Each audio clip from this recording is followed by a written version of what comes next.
Hi guys, Dave here for B&H Guitar Lessons. As you probably worked out, today we're looking at the White Stripes 7 Nation Army. So I've already done a performance play along that you can check out where I detail kind of an interpretation of all the parts, played along with the original. I'll link that somewhere around here. It's also going to be in the video description, but this is where I'm going to break down those parts. So first I want to give a good shout out, quick shout out I should say, not a good shout out, quick shout out to Grunge Boy. Thanks for requesting this one, and I'm really sorry it's taken so long. I actually filmed this tutorial once already and then lost all the footage. So if anybody else has any requests out there, please do get in touch, stick them in the comments. If I get time and a chance, I will definitely do them.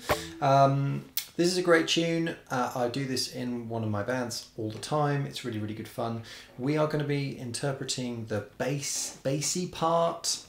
If you know the song, you're going to know that Jack White plays basically, and that wasn't a pun, Jack White plays all the guitar, and so he's kind of representing the bass, and he's kind of representing bass and guitar in the choruses. So we're doing our best to interpret some of those parts. So first of all, let's take a look at the verse/bass bit.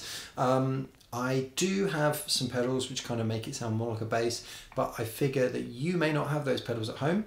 So instead of using pedals, I'm using the neck pickup on the Mighty Telecaster. I've rolled down the volume a little bit and I've rolled off some of the tone. So I've got kind of a woolly, thumpy sound. Probably a bit more tone off.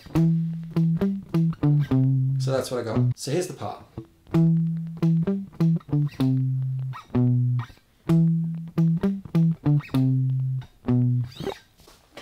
Alright, so we are playing on the 7th fret of the A string, palm muting. I would probably put my ring finger back here, and you'll notice that I put 3 fingers in a row when I do this. So this is kind of a technique that I picked up at university, which is music uni, that is, not just, I wasn't doing business studies. Basically, we're marking this 3 fret area. So when we do notes 2 frets apart, it's pretty common to use these 2 fingers for those things. But you'll see a lot of the time I put all 3 fingers on if I've got the ring finger on. And then the middle finger comes up when I need it out of the way, but then my resting position is like this. So that explains why I'm doing that. I'm playing the 7th fret on the A string, and I'm doing 2 notes there.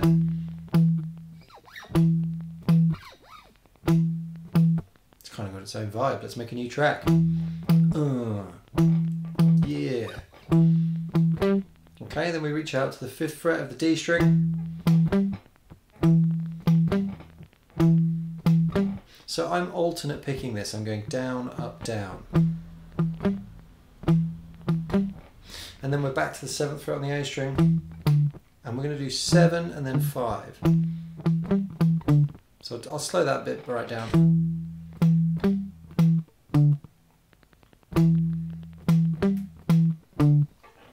And then what we're going to do is we're going to go to the C, which is the 3rd fret on the A string, and then the B. Now, you've got a couple of choices.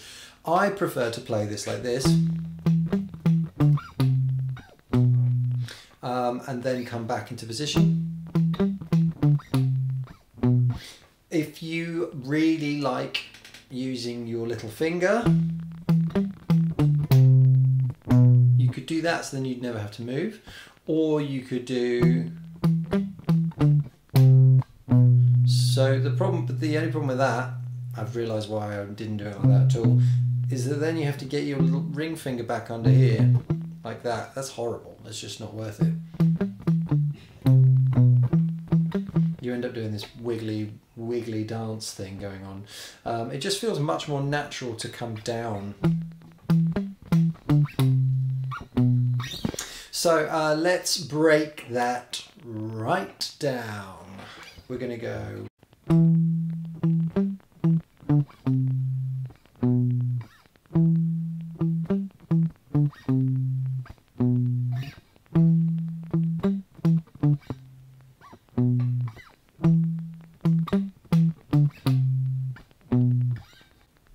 Okay, so that's an overview of the bass part in the verse.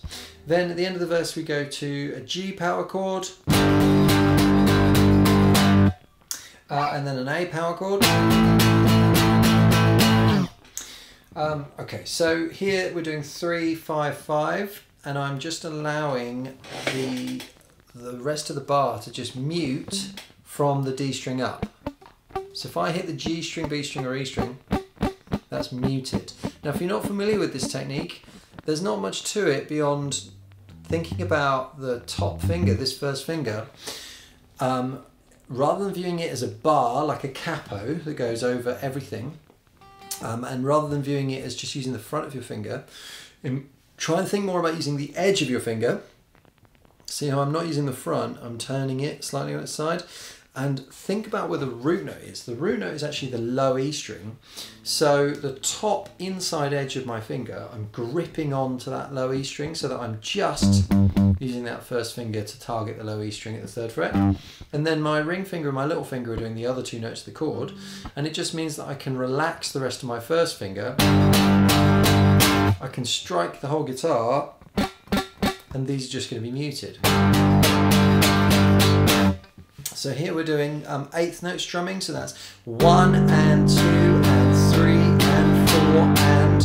So that's straight 8th notes. If you're not familiar with them, we're just taking the rhythm, the beat, and we're turning each of those counts into 2 notes. We're going 1 and 2 and 3 and 4 and...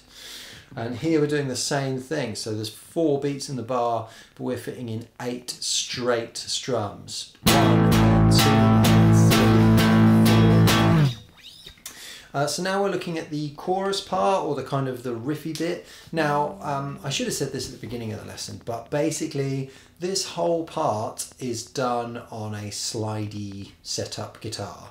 And you'll notice that I'm not playing any slide. My telly's not set up for slide. I don't think I have a guitar set up for slide, to be honest with you. I've never been much of a slide player. I did experiment with using, you can use other stuff, like I've used, you know, in the past I've used beer bottles and my inhaler and like a whisk handle and anything that's kind of got a solid surface to it, a rounded surface to it. But to me, when I play this song, I don't bother with any of that. You have to have your guitar set up for slide really to kind of get it.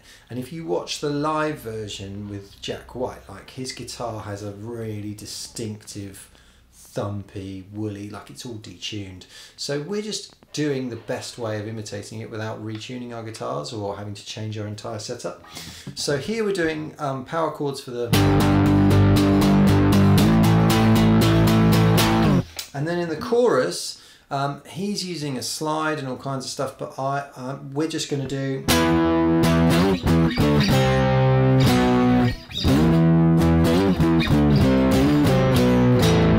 So you try. What I do to get more of that slidey sound is I just blur the chords together as much as possible. You'll notice I'm doing like that. And obviously we've talked about the tone that I'm using to achieve that as well. So let's start with this power chord here on the 7th fret of the A string.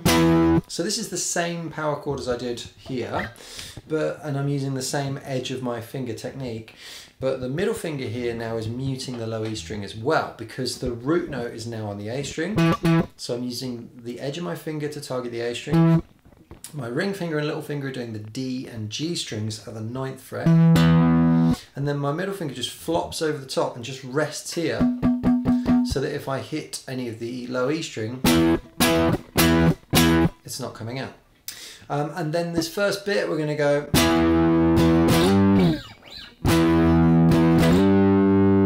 So hit and then slide. So I'm going 1, 2, like that.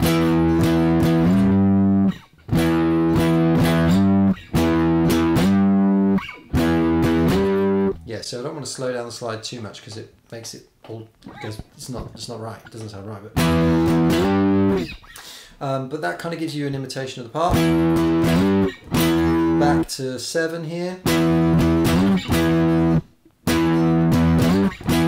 Then we're going to go down to 5, move down to 3, down to 2.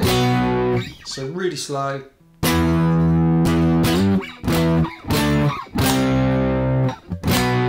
So let's talk about the muting now. So notice that I'm holding on and I just let at the end I go wee off. I relax my fingers and that's just going to kill the sound. Then I'm going to move my hand back to 7.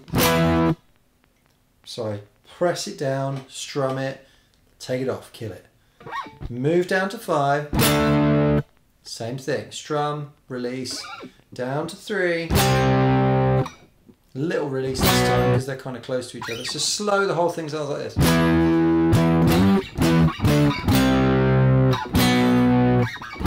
And you can slide in as well if you want to get more of that slidey sound. Here I'm coming off to the A5 chord. You don't need to worry about the major third. We're definitely doing power chords kind of throughout here.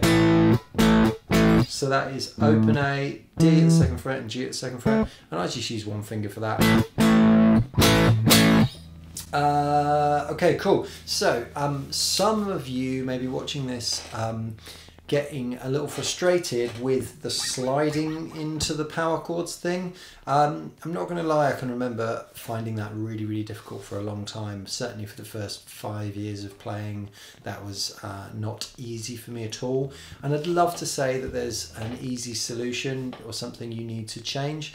But basically, my advice for you is to simply work with moving power chords around on the same string and like alternating the strings between the E, A and even D strings. So if you just want a direct practice for this, then you can do something like this.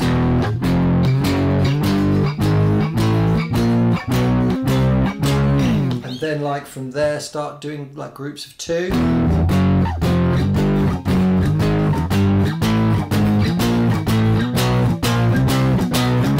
Etc, etc. Doesn't really matter what you do, just moving back and forth along the string set. One of the main things that I see with a lot of students actually is not a misunderstanding, a lack of understanding about what the difference is between E string root chords and A string root chords. And what I mean by that is when you do a power chord like this on the 3rd fret of the E string, we're making a G power chord, right? Because the root note is here in G, 3rd fret. And then I'll see a lot of my students when I'll say to them, oh yeah, do like a C power chord, and they'll move it over there, and they'll just like do the bar across to the low E string. Now that is a C power chord for sure. It's a C power chord with the 5th in the bass. That's that note there and it's also there. It's putting that note in the bass. And that's fine if that's what you are intending to do, but I really, really recommend that you take some time to understand that E string root power chords, like this is an E string root power chord, so is this. Anything built off the E string, that's different to an A string root power chord. Same shape, but you're going to get a different chord. And so it's fine to put another note in the bass like that. A lot of people like that cool kind of heavy, thick, grungy sound. But just understand that they are different. You're just putting a different note in the bass. That doesn't make it the same thing. I hope I've made that kind of clear. A lot of students still don't. Well, maybe they just don't listen to me. There's also that. So here for this whole chorus part, we're doing A string root power chords. not E string root power chords. If I play it on the E string, it sounds completely different because it's in a different key. You see? So here on the A string, and then at the end we've got the G,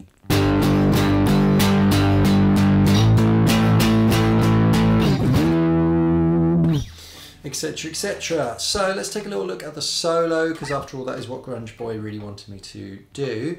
Now again, I must preface this by saying that the solo is done with a slide. Nothing we can do without a slide is going to sound exactly like a slide. There's several reasons for that. Again, it's because the guitar has to be set up a certain way with really high strings. A slide acts to smooth out the distances between notes. So on a fretted instrument like the guitar, we either have the pitch of G or the pitch of G sharp. When we use a slide, it's kind of doing like what we do when we bend. It allows us to move smoothly between the two. We're not doing that, so again, I've just been doing lots and lots of bends and sliding in and out, and wobbling and vibrato and stuff to kind of replicate it. So this is what I've got for the solo.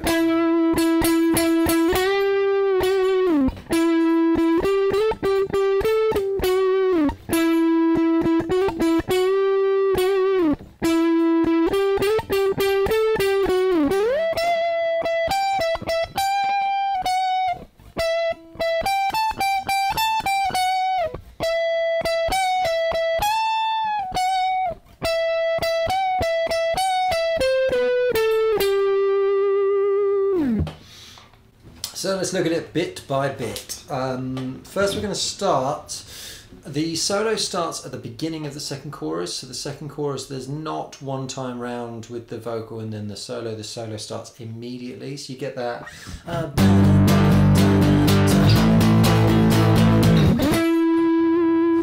I say vocal, there's no vocal in the chorus part, of course, that's why.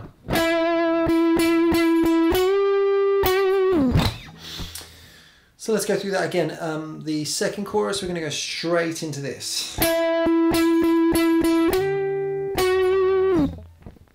So I'm playing the 9th fret on the G string, and I'm just wobbling. So if you haven't done that kind of vibrato before that, this knuckle of this hand, to me, that's the kind of secret there.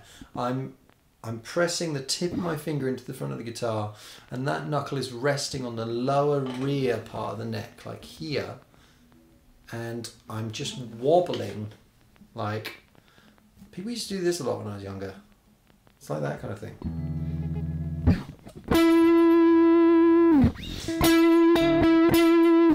So basically we're just wobbling our finger on the string. We're vibrating it back and forth and up and down. Okay, so there's an element of that up and down and an element of back and forth.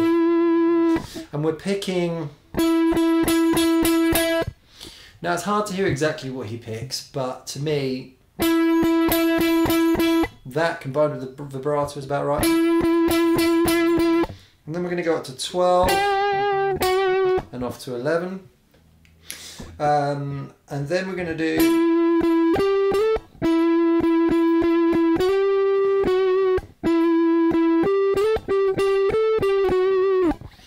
Okay, so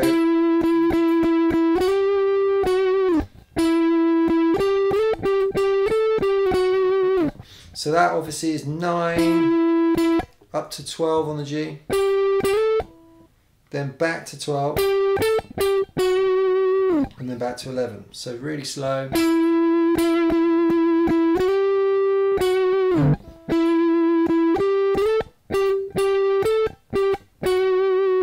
So that's...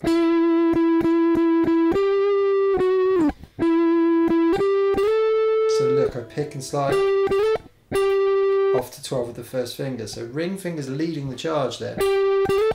Then back to 12 with the first finger.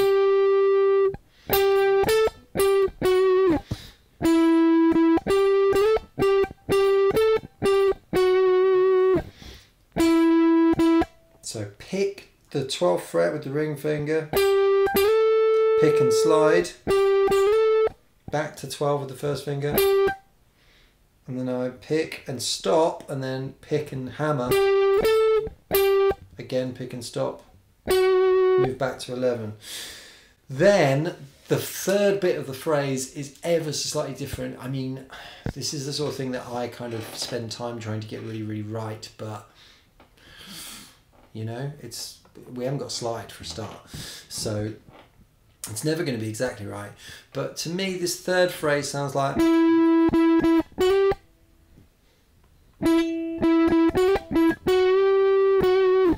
So almost identical to the first phrase, but we've got then picking the 11th fret and sliding to a 12, back to 9, and then 12, 11, and then we basically do the same as the second phrase again. And then I like to slide up here to give that slidey sound. That's actually not really representing what's there on the record, I just really like it, so I did it. So we're going up here to the 17th fret on the B. So this is pretty straightforward. We're going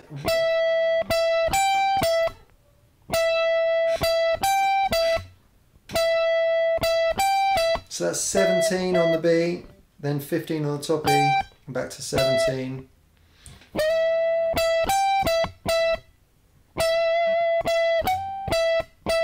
And then we're going to go back up to 15 and then down to 14. And then of course we've got the other part of the riff. So that's again 17, 15 on the top E, hammer to 17. So that phrase sounds like this.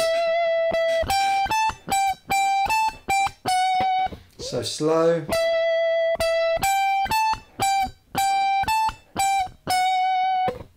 So those two phrases we're going.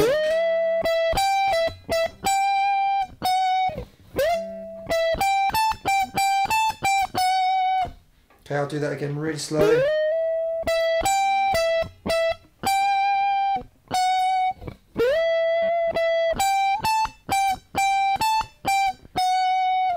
This phrase is where things get a little interesting because he actually uses a different note here. And it's kind of bent in. Well, probably not bent because he's on a slide, but he's just, the slide is not terribly accurate. He's just moving backwards and forwards. It's just got slightly different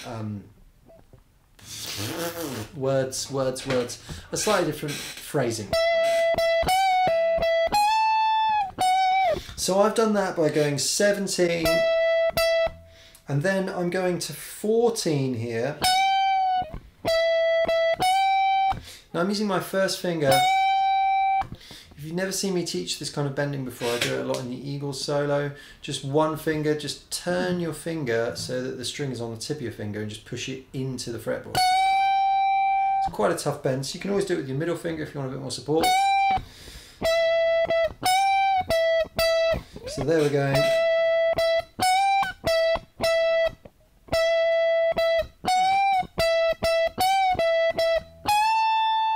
And then the same idea here, we're going to go to 16 on the top E, and then back to 14. So that phrase goes,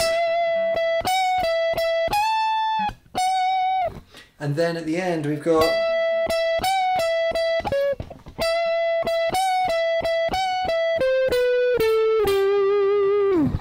so here we're doing 17, 14 again. So this is the same thing, this one finger bend. So we're going a semitone up and back down.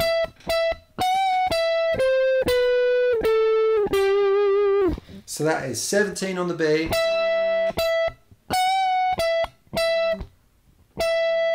14 on the top E, up and back down, 17 twice. This time we go up and down once, and once here on 17, then 17 on the G, 16 on G, 14 on G, and you kind of, by this point it's sort of fading out, so I would go to 12 in vibrato, like that, and then just slide out of it, and then of course you've got the rest of the song is all just repeats. I really hope that helps. If you have any questions, please do let me know. Again, this is just my interpretation of the solo because I was asked to give a way of playing it. Grunge Boy, I'm sorry if you were hoping for a way with the slide. I just figured unless you have a guitar set up for slide, it's never going to be quite the same. So I decided to do it this way, and I hope that's helpful. Once again, if anybody else would like a song looked at, please let me know in the comments. If you enjoyed it, again, please let me know in the comments, and I will hopefully see you soon. I've been Dave for Brian and Hove Guitar Lessons. Thanks so much. Bye.